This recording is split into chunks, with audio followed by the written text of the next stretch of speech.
তাকবীর তাহরিমা এটা হলো নামাজের শুরুর যে তাকবীর।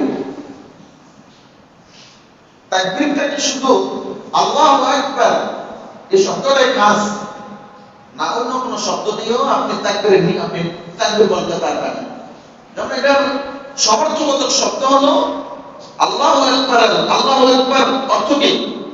আল্লাহু আকবার মানে আল্লাহ তাআলা সবচেয়ে বড় হয়, আল্লাহ তাআলা সবচেয়ে বড়, আল্লাহ তাআলা সব কিছুর চেয়ে বড়।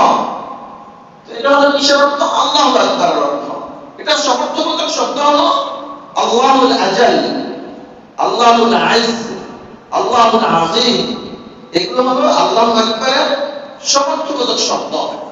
কিন্তু আমাদের মাযহাব অনুযায়ী আল্লাহু আকবার বলেই আপনি তাকবীরে তাহরিমা পড়তে হবে। তাকবীরে তাহরিমা